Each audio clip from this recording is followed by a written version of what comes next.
जंतु ऊतक।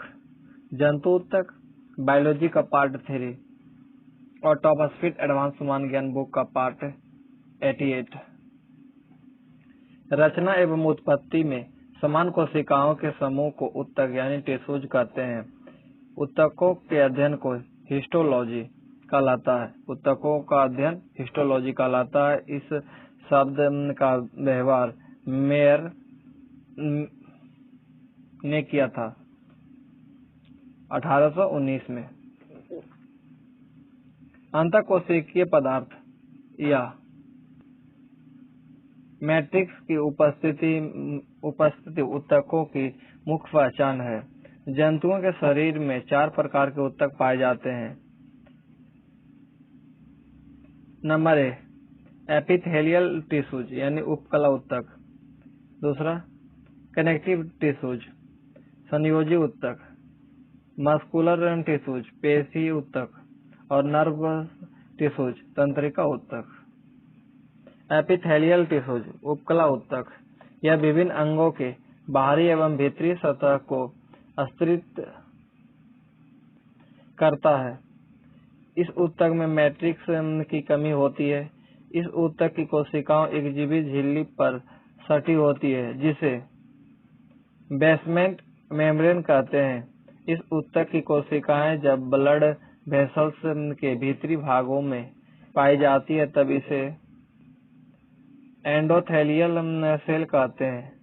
Number B connective tissues संयोजी ऊतक। यह ऊतक विभिन्न ऊतकों और अंगों को जोड़ने का कार्य करता है। इसमें मैट्रिक्स की मात्रा अधिक होती है। इस ऊतक में टेंडल एवं लिगामेंट 2 तंतु पाए जाते हैं। कनेक्टिव टिश्यू में ही टेंडन एवं लिगामेंट पाए जाते हैं। टेंडन हड्डियों को पेशियों से तथा लिगामेंट हड्डियों को हड्डियों से जोड़ता है। कार्टिलेज उपास्थि एवं बोन अस्थि भी एक प्रकार के संयोजी ऊतक है जिन्हें कंकाल संयोजी ऊतक कहते हैं। कार्टिलेज के सेल को कॉन्ड्रियोब्लास्ट एवं बोन के सेल को ऑस्टियोब्लास्ट कहते हैं। स्तनधारियों के बोन में हैवर्सियन कैनाल्स यानी हैवर्सियन नाल नामक रचना पाई जाती है। बोन ब्लड रक्त एवं लिम्फ लसिका तरल संयोजी ऊतक का उदाहरण है जो पदार्थों के परिवहन में सहायक होता है। नंबर से मस्कल टिश्यूज यानी पेशी ऊतक।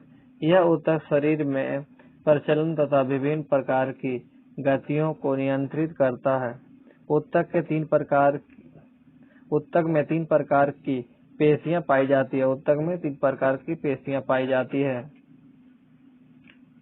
अनस्ट्रिपिड और इनवॉल्यूंटरी मसल अरेखित या अनैच्छिक पेशी। यह पेशी आहार नाल मलाशय मूत्राशय एवं रक्त वाहिनियां इत्यादि भागों में स्थित होती है तथा अनैच्छिक गतियों को नियंत्रित करती है। नंबर बी स्ट्रिपेड और वॉल्यूंटरी मसल रेखित या ऐच्छिक पेशी। इसे कंकाल पेशी यानी स्केलेटन मसल भी कहते हैं क्योंकि यह कंकाल के साथ जुड़ी रहती है। यह शरीर के उन भागों में पाई जाती है जो इच्छानुसार गति करती है। इस पेशी के बीच में धारियां पाई जाती है। इस पेशी के बीच में धारियां पाई जाती है। इसी कारण इसे रेखित पेशी कहते हैं। कार्डिक मसल यानी हृदय का पेशी। यह पेशियां केवल हृदय की भित्तियों में ही उपस्थित होती है जो बिना रुके जीवन पर्यंत गति करती है। इसके बीच में इंटरकैलेटेड डिस्क नामक रचना पाई जाती है। पेशी ऊतकों कोशिका में उपस्थित जीवदर्भ को साइटोप्लाज्म कहा जाता है।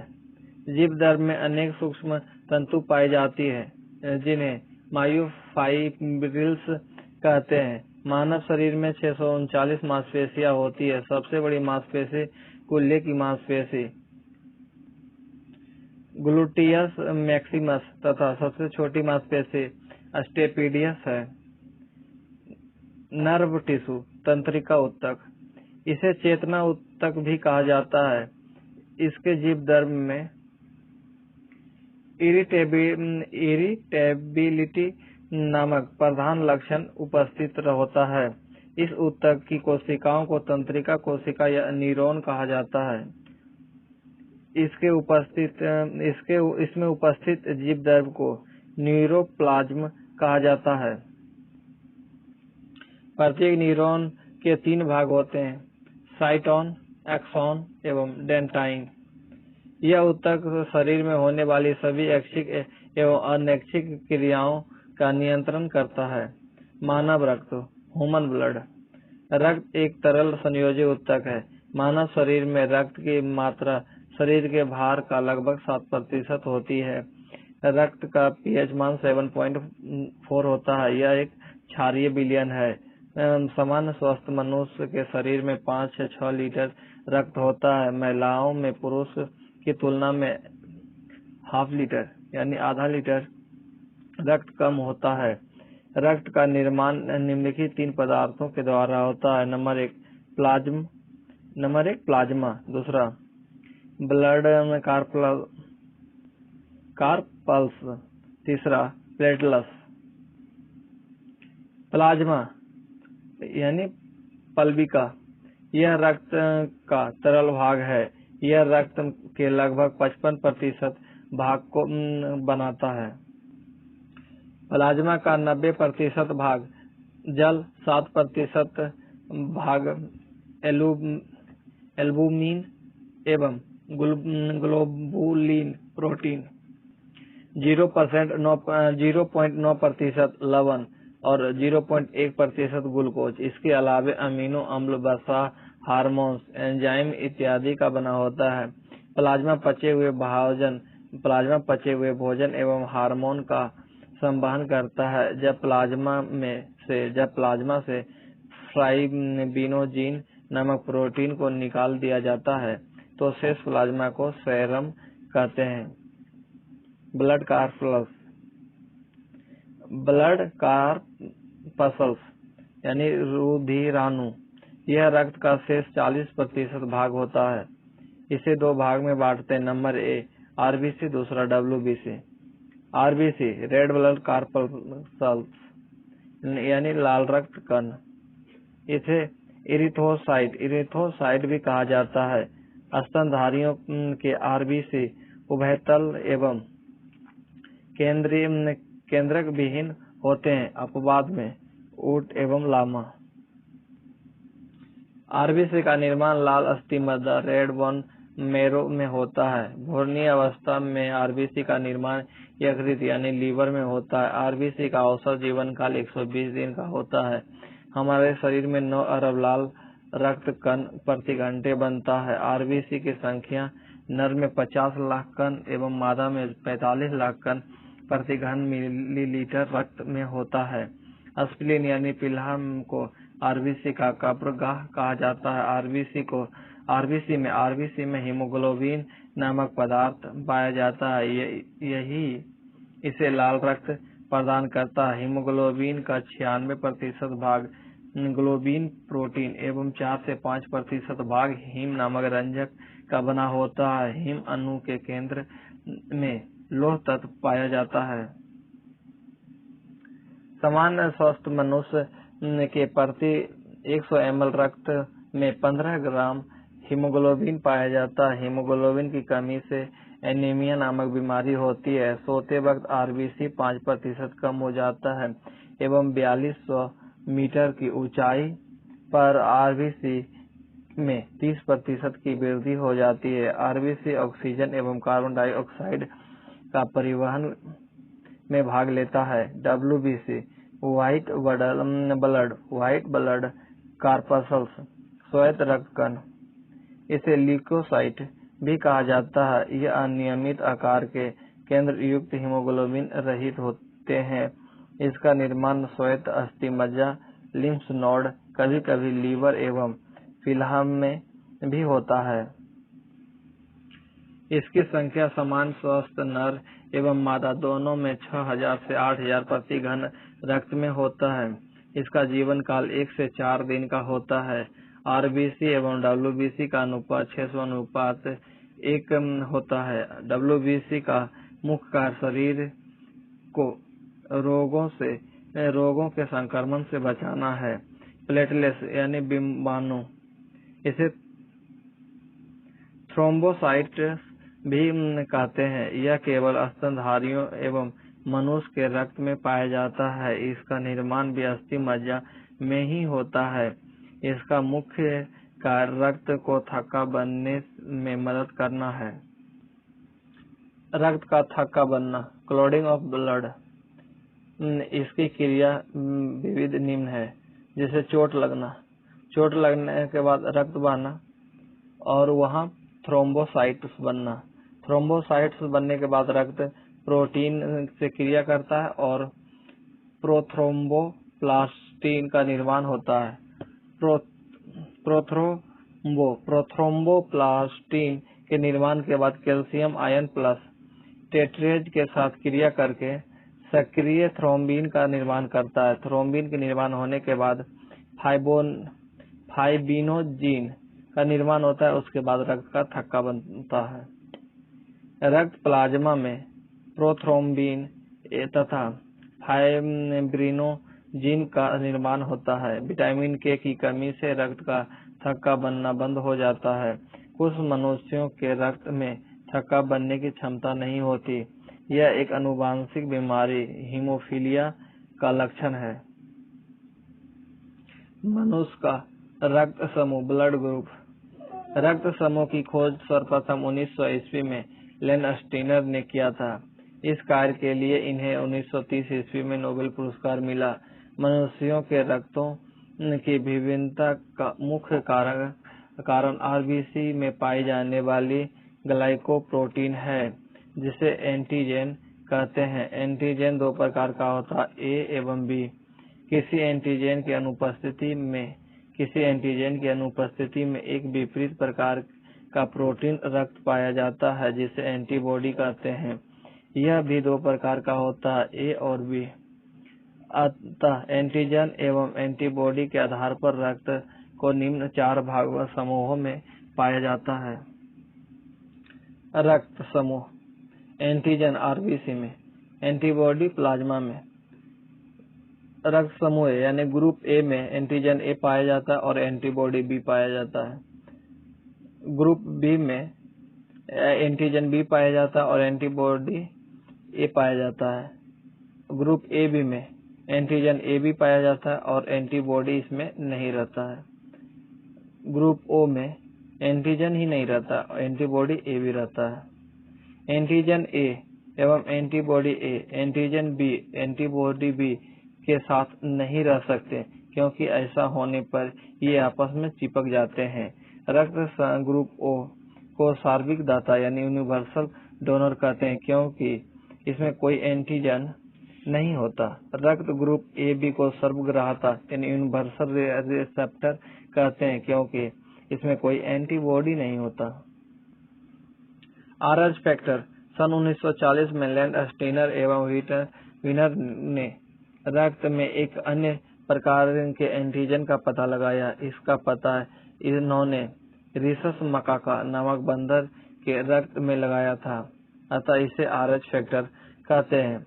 जिस व्यक्तियों के रक्त में आरएच उपस्थित होता है, उनके रक्त ग्रुप को पॉजिटिव तथा जिनमें अनुपस्थित रहता है उन्हें नेगेटिव कहते हैं। रक्त के लेन देन में आरएच फैक्टर की जांच आवश्यक होती है, क्योंकि आरएच फैक्टर पॉजिटिव रक्त वर्ग के खून आरएच फैक्टर नेगेटिव वाले को नहीं दिया जा सकता। ऐसा करने पर व्यक्ति की मृत्यु तक हो सकती है। विश्व में लगभग 14% व्यक्तियों का रक्त आरएच नेगेटिव ग्रुप वाला होता है। यदि पिता का रक्त आरएच पॉजिटिव तथा माता का रक्त आरएच नेगेटिव हो तो जन्म लेने वाले शिशु की मौत गर्भावस्था में ही अथवा जन्म के बाद तुरंत हो जाती है। इस स्थिति में इरिथ्रोब्लास्टोसिस फीटलिस कहते हैं। ऐसे प्रथम संतान के बाद की संतान के जन्म में होता है। नोट: डेंगू ज्वर के कारण मानव शरीर में प्लेटलेट्स की कमी हो जाती है। मानव शरीर के प्रमुख तंत्र: जंतु जगत में मानव का परिचलन। किंगडम में एनिमलिया, सब किंगडम में मेटाजोआ। फाइलम में कॉर्डेटा, सब फाइलम में वर्टेब्रेटा। सुपर क्लास में टेट्रापोडा और क्लास में मेमलिया। ऑर्डर में प्रीमेटीज, सब ऑर्डर में एंथ्रोपोडिया। फैमिली होमोनाइड। जीन्स में होमो और स्पीशीज में सेपियंस। मनुष्य का जंतु वैज्ञानिक नाम होमो सेपियंस है। मनुष्य के शरीर में कुल 11 अंग तंत्र होते हैं। नंबर 1, अध्यावरण तंत्र, एपिथेलियल सिस्टम। दूसरा, पाचन तंत्र, डाइजेस्टिव सिस्टम। तीसरा, श्वसन तंत्र, रेस्पिरेटरी सिस्टम। परिसंचरण, सर्कुलेटरी सिस्टम। पांचवा, उत्सर्जन तंत्र, एक्सक्रेटरी सिस्टम। नंबर 6, प्रजनन तंत्र, रिप्रोडक्टिव सिस्टम। नंबर 7, तंत्रिका तंत्र, नर्वस सिस्टम। नंबर 8, कंकाल तंत्र, स्केलेटल सिस्टम। नंबर 9, अंतःस्रावी तंत्र, एंडोक्राइन सिस्टम। नंबर 10, पेशी तंत्र, मस्कुलर सिस्टम। नंबर 11, ज्ञान इंद्रियां यानी सेंस ऑर्गन। पाचन तंत्र यानी डाइजेस्टिव सिस्टम। भोजन के पाचन की प्रक्रिया निम्नलिखित 5 चरणों द्वारा संपन्न होती है। नंबर 1, अंतःग्रहण। दूसरा, पाचन। तीसरा, अपचेषण। चौथा, स्वांगीकरण। पांचवा, मल त्याग यानी मल परित्याग। अंतःग्रहण भोजन को मुख के अंदर लेना अंतःग्रहण कहलाता है। पाचन, जटिल भोजन कणों को विभिन्न एंजाइमों एवं प्रक्रियाओं की सहायता से सरल कणों में परिवर्तित करना पाचन कहलाता है। मनुष्य में पाचन की क्रिया मुख से प्रारंभ होकर छोटी आंत तक जारी रहती है। मनुष्य की आहार नाल की कुल लंबाई 32 फीट होती है। मुख में स्थित लार ग्रंथियों से प्रतिदिन 1.5 लीटर लार निकलता है, जिसकी प्राकृतिक अम्लीय यानी पीएच मान 6.8 होती है। मुख में 4 प्रकार के दांत पाए जाते हैं।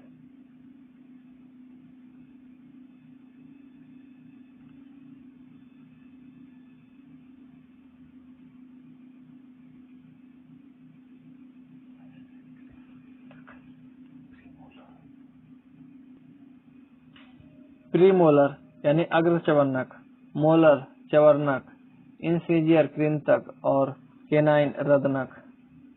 मनुष्य का दांत सूत्र आई 2-2 होता, ऊपर 2 नीचे 2।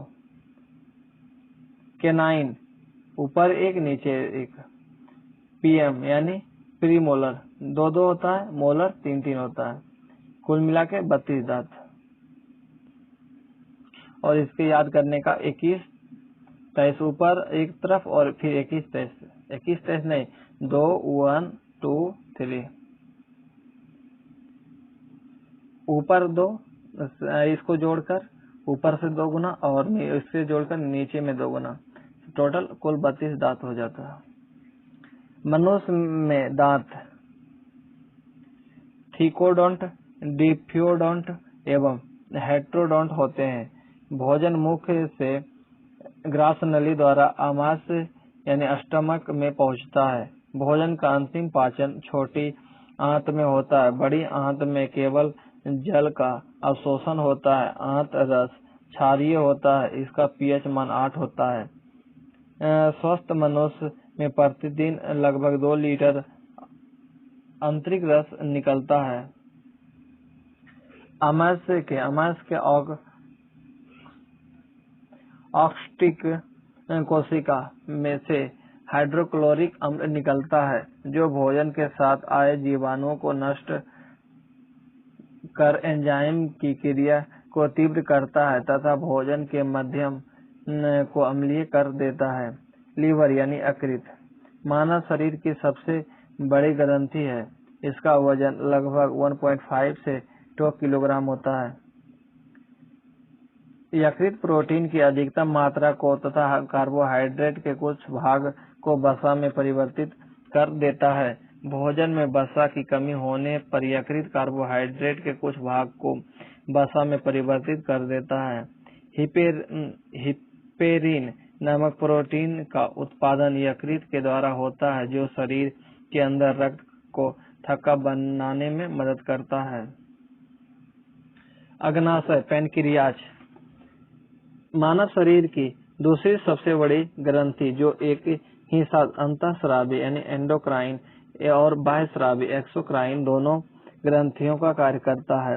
अग्नाशय में आइसलेट ऑफ लंगरहैंस नामक रचना है जो अंतःस्रावी ग्रंथि का कार्य करता है। इसके बीटा सेल में इंसुलिन अल्फा सेल से ग्लूकागोन एवं गामा सेल से सोमाटोस्टेशन नामक हार्मोन स्रावित होता है। इंसुलिन की खोज बेंटिक एवं बेस्ट ने 1921 ईस्वी में किया था। इंसुलिन रक्त में शर्करा का मात्रा को नियंत्रित करता है। इसकी कमी से मधुमेह नामक रोग हो जाता है। इंसुलिन की अधिकता से हाइपोग्लाइसीमिया नामक रोग होता है जिससे जनन क्षमता तथा दृष्टि ज्ञान कम होने लगता है। श्वसन तंत्र रेस्पिरेटरी सिस्टम। श्वसन एक अपचय अभिक्रिया है यानी कैटाबोलिक अभिक्रिया है जिसमें ऑक्सीजन की सहायता से जटिल कार्बनिक पदार्थों को सरल कार्बनिक पदार्थ में तोड़ा जाता है तथा ऊर्जा का निर्माण होता है एवं अंत में CO2 गैस मुक्त होता है। श्वसन क्रिया में भाग लेने वाले अंग निम्न है। नंबर 1 बाह्य नासिका रंध्र नासिका मार्ग, अंतःनासिका रंध्र फेरिक्स, लैरिक्स, ट्रेकिया, ब्रोंकाइन तथा फेफड़ा। बाह्य नालिका छिद्र में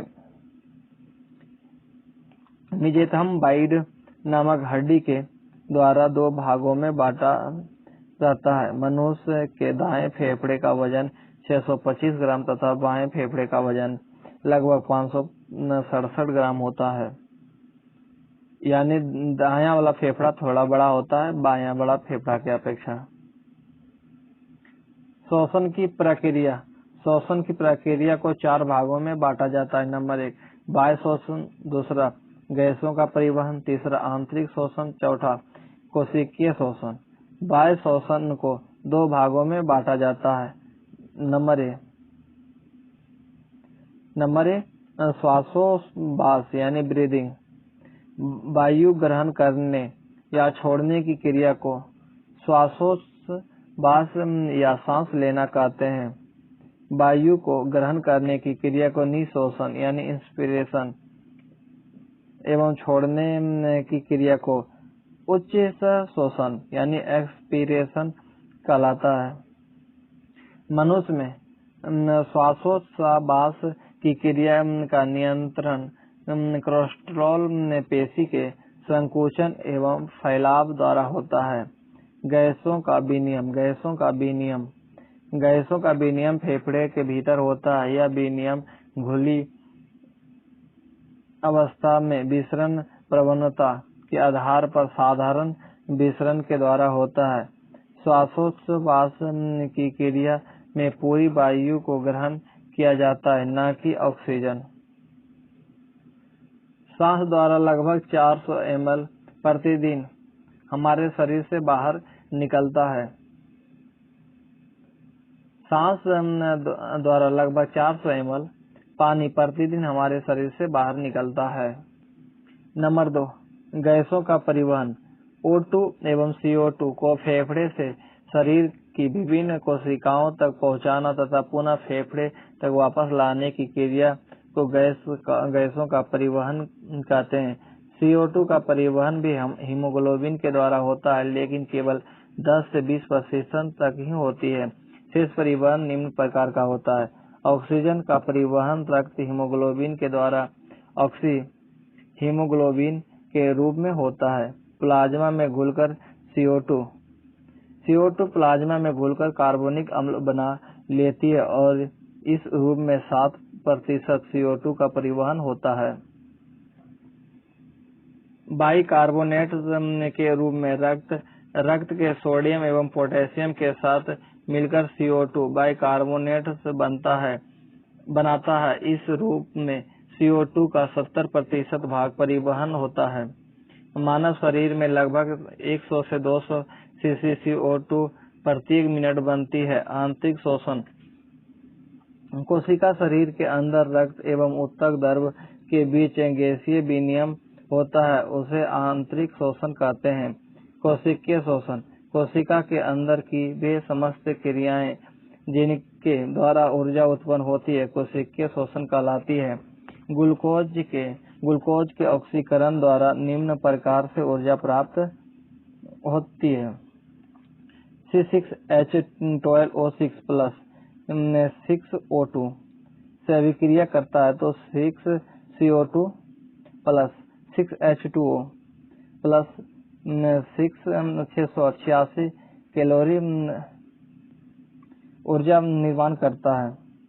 ग्लूकोज का CO2 एवं जल में परिवर्तन तथा ऊर्जा का निर्माण 20 प्रक्रियाओं के उपरांत है, जिसे 3 समूहों में बांटा गया है। जैसे नंबर 1 ग्लाइकोलाइसिस, बी क्रेब्स चक्र। तीसरा इलेक्ट्रॉन परिवहन तंत्र। नंबर ए ग्लाइकोलाइसिस, इसका अर्थ होता है ग्लूकोज का विखंडन।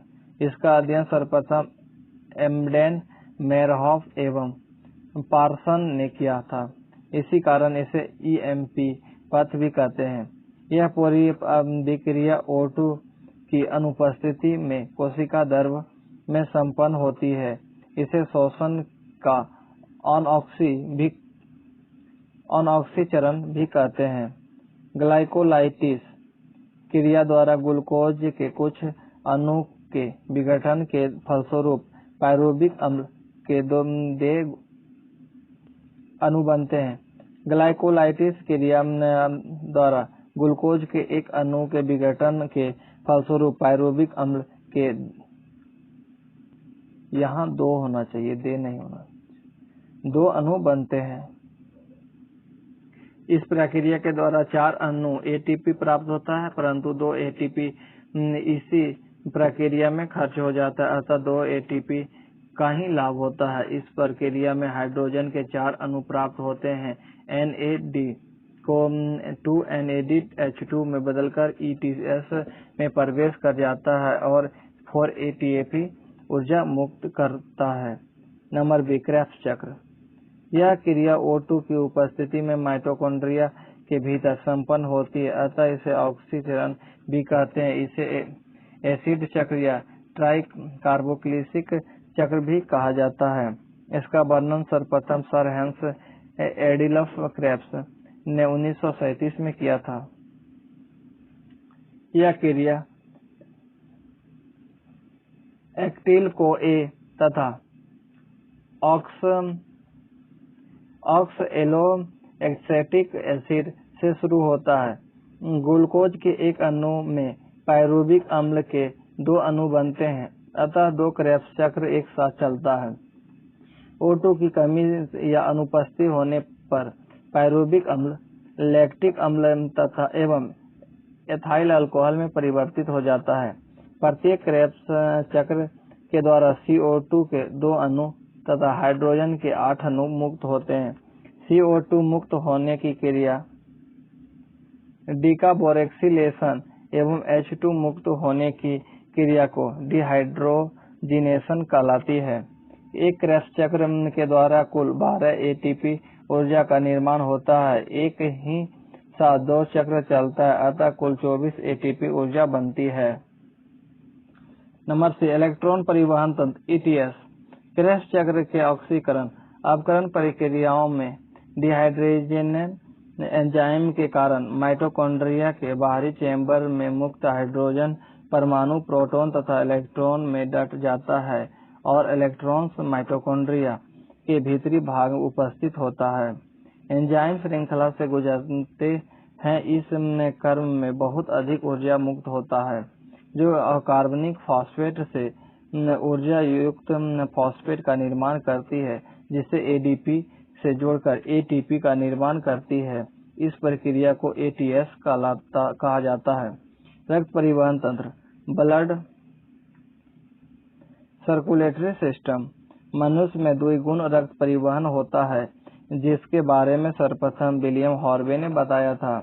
रक्त परिवहन में हृदय, धमनी और शिरा भाग लेते हैं। हृदय हार्ट दोनों फेफड़ों के बीच हृदय गुहा यानी पेरिकार्डियल कैविटी में स्थित होता है तथा हृदय वरण नामक पतली झिल्ली से ढका रहता है। हृदय का आकार त्रिभुजाकार होता है जो ऊपर की ओर चौड़ा और नीचे की ओर पतला होता है। इसका वजन 300 ग्राम होता है। लंबाई 12 सेंटीमीटर, चौड़ाई 9 सेंटीमीटर। हृदय चार कोष्ठक का बना होता है। ऊपर दायां एवं बायां अलिंद एवं नीचे दायां एवं बायां निलय होता है। दाएं अलिंद में अशुद्ध रक्त तथा बाएं अलिंद में शुद्ध रक्त रहता है। दाएं अलिंद एवं दाएं निलय के बीच त्रिदलीय कपाट एवं बाएं अलिंद एवं बाएं निलय के बीच द्विदलीय कपाट पाया जाता है। महाशिराओं के छिद्रों के पास दाएं अलिंद में तंत्रिकीय पेशीय ऊतक से बना एक संकोचन केंद्र होता है जिसे सिनुयूरिकुलर नोडिया ऐसे नोड कहते हैं। दूसरी संकोचन केंद्र अंतर अलिंद पट के निचले सिरे के पास बाएं अलिंद के दीवार में स्थित होता है जिसे यूरिकुलो वेंट्रिकुलर नोड यानी AV नोड कहते हैं। हृदय का संकोचन SA नोड से शुरू होता है अतः इसे पेसमेकर भी कहते हैं। शरीर के विभिन्न भागों में रक्त की हृदय के दाएं भाग में लाने वाली नली को शिरा कहते हैं। शिरा में हमेशा अशुद्ध रक्त बहता है परंतु फुफ्फुसी शिरा में फेफड़े में बाएं अलिंद तक शुद्ध रक्त बहता है। हृदय से शरीर के विभिन्न भागों की ओर रक्त को ले जाने वाली नली यानी धमनी कहलाती है। धमनी में हमेशा शुद्ध रक्त बहता है परंतु फुफ्फुसी धमनी में दाएं निलय से फेफड़े तक अशुद्ध रक्त बहती है।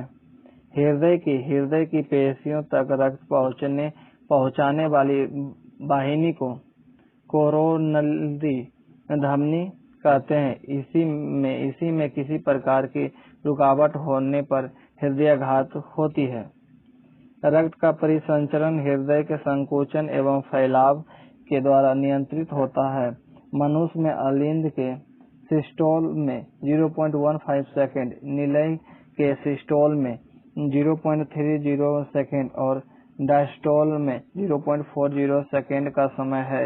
इस प्रकार पूर्ण हृदय धड़कन में 0.85 सेकंड का समय लगता है। सामान्य अवस्था में वयस्क मनुष्य का हृदय प्रति मिनट 70 से 72 बार धड़कता है तथा प्रति धड़कन में 70 ml रक्त पंप करता है। हृदय की धड़कन प्रति मिनट हाथी में 25 बार, चूहे में 400 बार, मनुष्य के नवजात शिशु में 120 बार और बूढ़े में 60 बार होती है।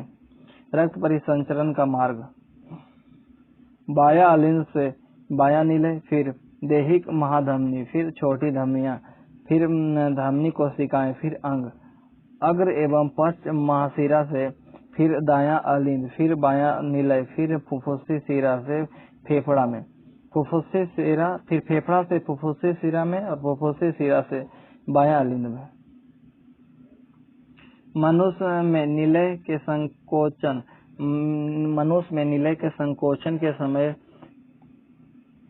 प्रत्येक निलय से 60 से 80 सीसी रक्त झटके के साथ धमनी में प्रवाहित होती है। संकुचन के समय धमनी की दीवार पर अधिक दबाव रहता है तथा अनुशीतलन यानी फैलाव में के समय रक्त का दबाव कम रहता है। इस तरह धमनी की दीवार पर सिस्टोलिक प्रेशर एवं डायस्टोलिक के कारण धमनी का फैलाव एवं संकुचन होता है। रक्त दाब की माप स्फिग्नोमेनोमीटर के द्वारा होता है। एक वयस्क मनुष्य के धमनी का रक्त दाब 120 मिलीमीटर Hg बटे 120 मिलीमीटर Hg होता है। मोटे तौर पर रक्तदाब सामान्यतः निम्न आर्टीरियल यानी बीपी बराबर 80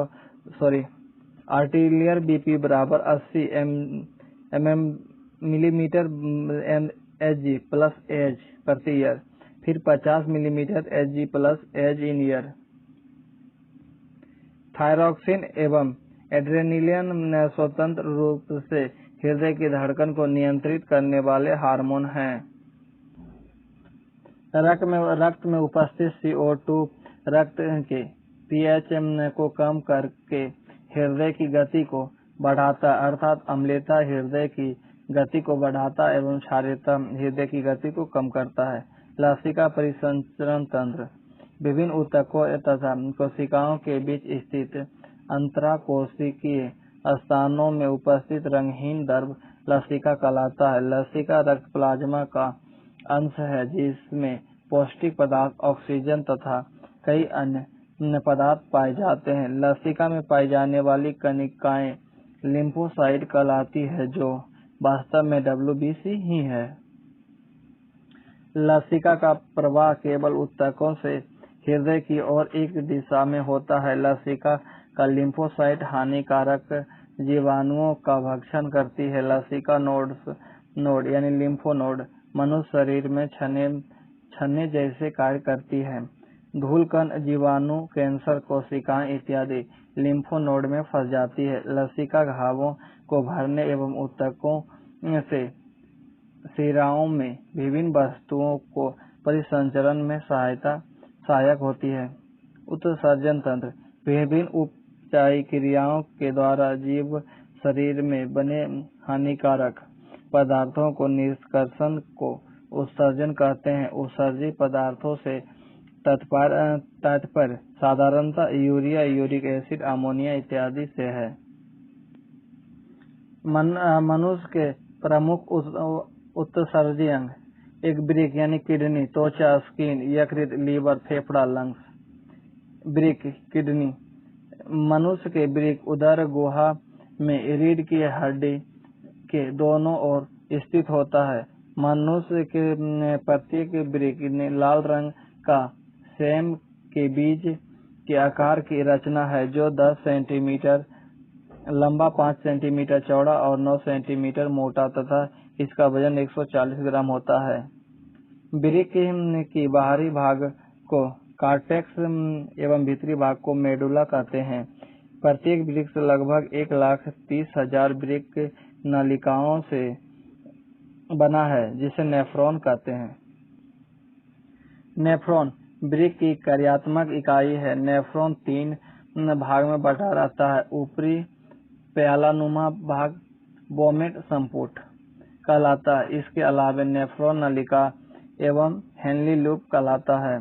बोमेट संपुट में रक्त नालियां आकार गुच्छा बनाती है जिसे कोशिका गुच्छ कहते हैं। रक्त नलियां 2 प्रकार की होती है। नंबर 1 चौड़ी अभिवाही धमनिका, यह रक्त को बोमेट संपुट में लाती है।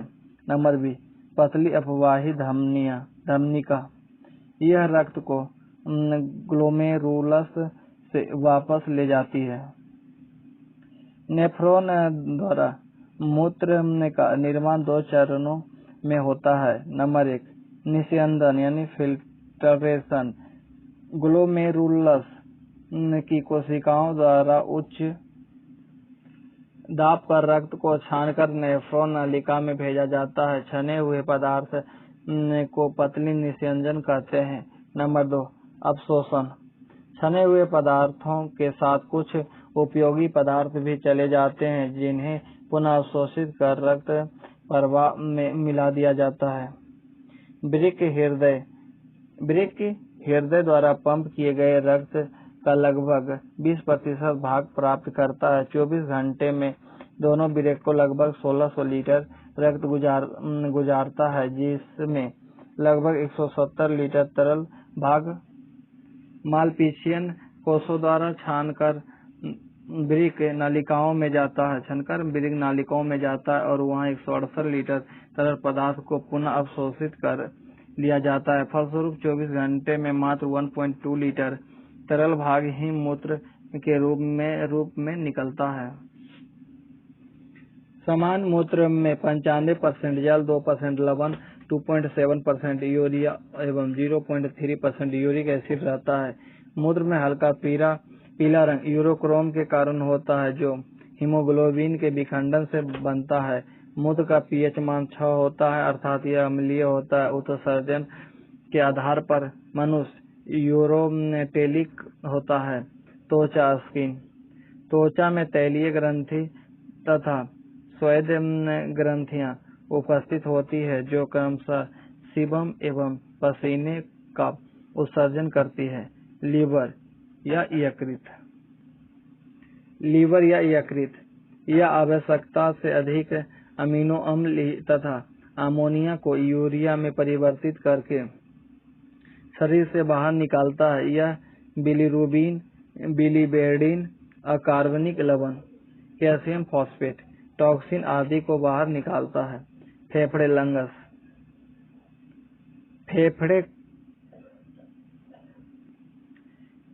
फेफड़े के द्वारा CO2 एवं जलवाष्प का उत्सर्जन होता है। कुछ पदार्थों जैसे लहसुन, प्याज और कुछ मसाले जिसमें भाप घटक होते हैं का उत्सर्जन फेफड़ों के द्वारा होता है। कुछ अन्य जंतुओं के प्रमुख उत्सर्जी अंग निम्न है।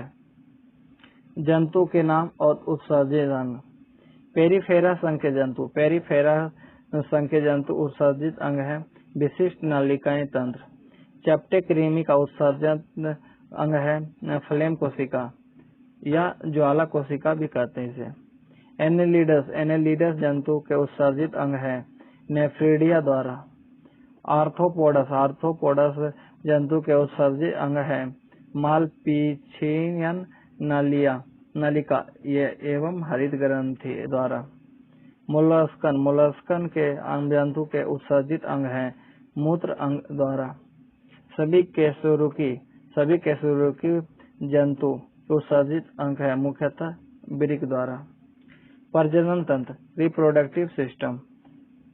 अपने ही समान नए जीवों के उत्पन्न करने की क्रिया प्रजनन कहलाती है। प्रजनन 2 प्रकार से होता है। अलैंगिक जनन, यह प्रजनन बिना किसी नर या मादा युग्मक की सहायता से संपन्न होती है। इस प्रकार का प्रजनन अमीबा, हाइड्रा, यीस्ट इत्यादि में होता है। लैंगिक प्रजनन यानी सेक्सुअल प्रजनन, यह प्रजनन नर युग्मक के शुक्राणु एवं मादा युग्मक के अंडाणु की सहायता से संपन्न होती है। प्रजनन अंगों के आधार पर जीव निम्न प्रकार के होते हैं। नंबर 1, द्विलिंगी बाइसेक्सुअल या उभयलिंगी। हर्माफ्रोडाइट या उभयलिंगी श्रेणी। मोनोइसेनेसियस जीव के शरीर में नर या मादा दोनों प्रजनन अंग उपस्थित रहते हैं, जैसे हाइड्रा, केचुआ, फीता कृमि इत्यादि। नंबर 2, एकलिंगी अनसेक्सुअल या एक लिंगाश्रय। डायोसियस जीव जब नर या मादा प्रजनन अंग से अलग अलग शरीर में उपस्थित हो, जैसे सभी स्तनधारी पक्षी, सरीसृप इत्यादि। जिन उभयलिंगियों में शुक्राणुओं की उत्पत्ति एवं परिपक्वन अंडाणुओं से पहले होता है, उन्हें पूर्वी जीव कहते हैं।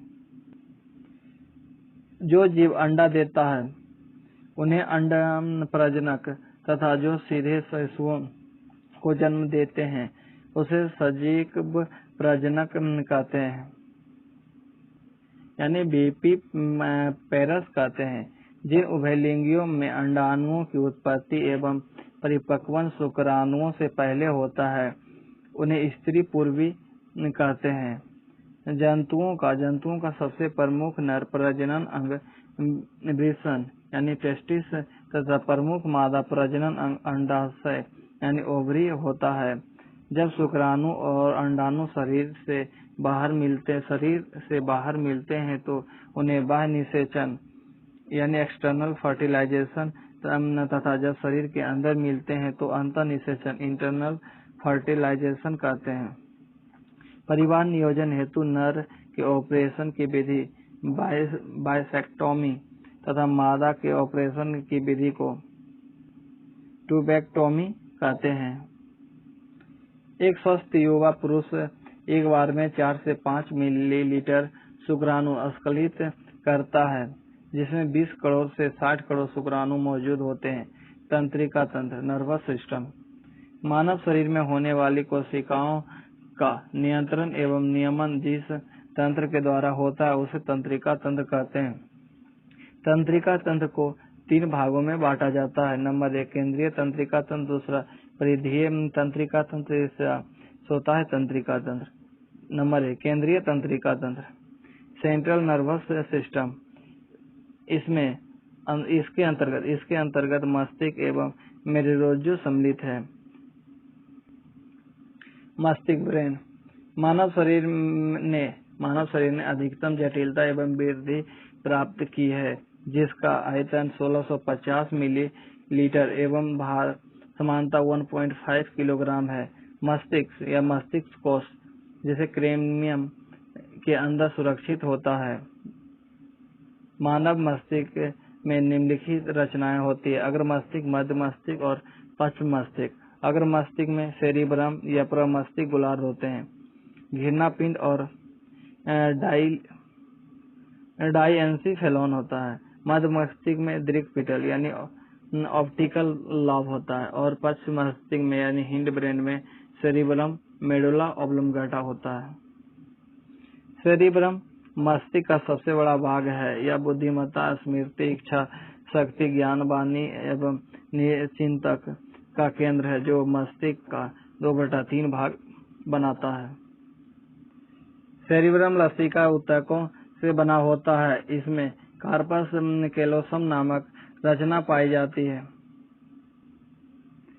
डाइएन्सेफेलॉन शरीर के तापमान, हृदय की धड़कन, जल संतुलन एवं शतदाब को नियमित कर शरीर को सामान्य स्थिति बनाए रखने में सहायक होता है। यह भूख, प्यास, संतुष्टि तथा लैंगिक उत्तेजना को नियंत्रित एवं नियमित रखता है। दृक्पटल देखने एवं सुनने दोनों क्रियाओं का केंद्र होता है। मानव मस्तिष्क में यह 4 भागों में बटा रहता है, अतः इसे कार्पोरा क्वाड्रिगेमिया कहते हैं। सेरिबेलम मस्तिष्क का दूसरा भाग है, जो मस्तिष्क का लगभग 1/8 भाग बनाता है। सेरिबेलम शरीर को संतुलित तथा मांसपेशियों के कार्यों को नियंत्रित करता है। पोन्स बेरोली एक अंडाकार पिंड है जो मेडुला ऑब्लोंगेटा के अग्रभाग पर स्थित होता है। मेडुला ऑब्लोंगेटा मस्तिष्क का सबसे पिछला भाग है, जो निचले मेरुरज्जु से जुड़ा रहता है। यह हृदय गति, रक्त नालियों एवं श्वसन क्रियाओं पर नियंत्रण करता है। मेरुरज्जु स्पाइनल कॉर्ड यह लगभग 45 सेंटीमीटर लंबी खोखली रचना जो मेडुला ऑब्लोंगेटा के पिछले भाग से शुरू होकर पहला सेरेकल वर्टिब्रा तक फैला रहता है। यह वर्टिब्रा के न्यूरल कैनाल में सुरक्षित रहता है। मेरुरज्जु प्रतिवर्ती क्रियाओं पर नियंत्रित रखता है तथा फ्रेनिक तंत्रिका के जरिए यह डायफ्राम की श्वसन गति पर भी नियंत्रण रखता है। परिवर्तित क्रियाओं के बारे में सर्वप्रथम मार्शल हॉर्न नामक वैज्ञानिक ने बताया था। मेरुरज्जु मस्तिष्क से आने जाने वाले उद्दीपनों का संवहन भी करती है। परिधि तंत्रिका तंत्र यह केंद्रीय तंत्रिका तंत्र के मस्तिष्क एवं स्पाइनल कॉर्ड से निकलने वाली तंत्रिकाओं का बना होता है। मस्तिष्क से निकलने वाली तंतुओं को क्रेनियल तंतु या स्पाइनल कॉर्ड से निकलने वाले तंतुओं को स्पाइनल तंतु कहते हैं। स्पाइनल तंतु की संख्या या क्रेनियल तंतु की संख्या।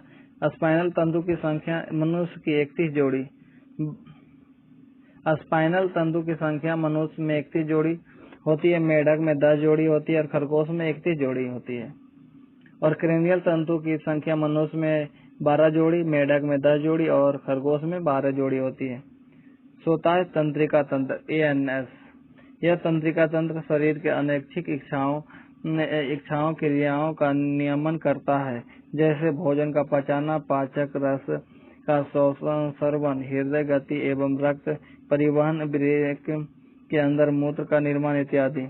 इस तंत्रिका तंत्र की अवधारणा सर्वप्रथम लैंगियली ने 1921 में प्रस्तुत किया। इस तंत्रिका तंत्र के 2 भाग होते हैं। अनुकंपी तंत्रिका तंत्र। इसका निर्माण थैरिसक एवं लंबर स्पाइनल तंतु के द्वारा होता है, जो निम्न कार्यों को करता है। त्वचा में उपस्थित रक्त वाहिनी का संकीर्णन, बालों को खड़ा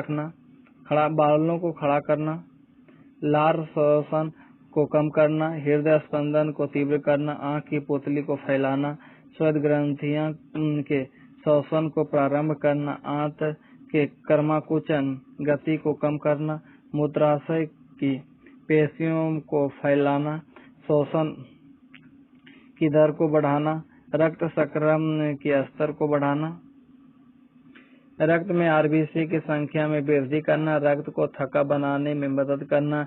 इसे सामूहिक प्रभाव से भय, पीड़ा तथा क्रोध पर प्रभाव पड़ता है। प्रानुकंपीय तंत्रिका तंत्र PNS। इसका निर्माण क्रेनियल एवं स्पाइनल दोनों तंतुओं के द्वारा होता है। इस तंत्र के कार्यों समानता अनुकंपीय तंत्रिका तंत्र के कार्यों के विपरीत होता है, जैसे यह रुधिर वाहिनियों की गुहा को चौड़ा करता है, किंतु कोरोनरी